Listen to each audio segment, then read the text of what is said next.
Christopher Hitchens, is about as far from Jerry Falwell and his beliefs as one could get. Christian fundamentalists are a major target of his new book, God is Not Great, How Religion Poisons Everything. He joins me now from Raleigh, North Carolina. Christopher, I'm not sure if you believe in heaven, but if you do you think Jerry Falwell is in it? No, and I think it's a pity there isn't a hell for him to go to. What is it about him that brings up such vitriol?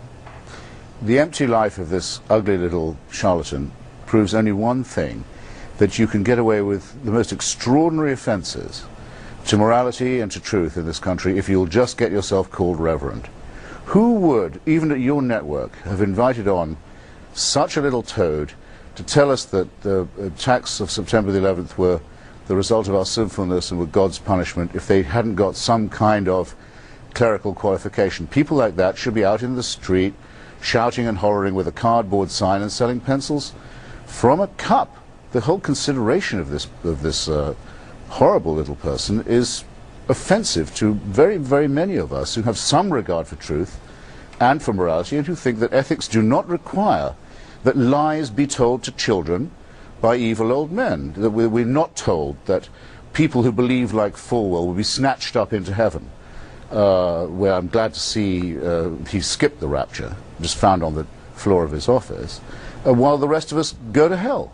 How dare they talk to children like this? How dare they raise money from credulous people on their Huckster-like Elmer Gantry radio stations and fly around in private jets as he did, giggling and sniggering all the time at what he was getting away with? Do you get an idea now of what I mean to say? Yeah, no, I think you're making yourself very clear. I mean, how dare he say, for example, that the Antichrist is already present amongst us and is an adult male Jew, while all the time fawning on the worst elements in Israel, with his other hand pumping anti-Semitic innuendos into American politics, along with his friends Robertson and Graham.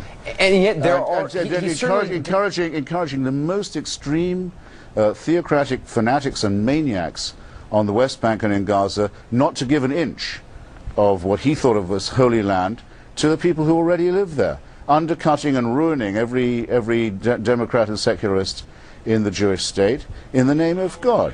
He's done us an enormous disservice by this sort of demagogy. What do you think it says about America and politics in America that he was so successful in mobilizing huge swaths of the country to come out and vote? I'm not certain at all that he did deserve this reputation. You don't think he does? Well, I'm not certain that he was a mobilizer. He certainly hoped to be one. Well, the fact is that the country suffers to a considerable extent from paying too much by way of compliment to anyone who can describe themselves as a person of faith. Jimmy Swaggart, Ted Haggard, Chaucerian frauds, people who are simply pickpockets, and frauds who prey on the gullible. Do you believe he believed what he spoke? And the unwary? Of course not. He woke up every morning, as I say, pinching his chubby little flanks and thinking, I've got away with it again. You think it was a complete fraud, really? Yes. You don't believe that? I mean, in his reading of the Bible, you don't think he was sincere in his? I mean, whether you agree or not with his reading the Bible, you don't think he was sincere in what he spoke? No, I think he was a conscious charlatan and bully and fraud. I think if he read the Bible at all, and I would doubt that he could actually read any long book at all, that he did so only in the most hucksterish, as we say, Bible-pounding way. I'm going to repeat what I said before about the Israeli question. It's very important. Jerry Falwell kept saying to his own crowd, yeah, you've got to like the Jews because they can make more money in 10 minutes than you can make in a lifetime. He was always full, as his friends Robertson and Graham are and were, of anti-Semitic innuendo, yet in the most base and hypocritical way he encouraged the worst elements among Jewry. He got Menachem Begin to give him the Jabotinsky Medal, celebrating an alliance between Christian fundamentalism and Jewish fanaticism that has ruined the chances for peace in the Middle East.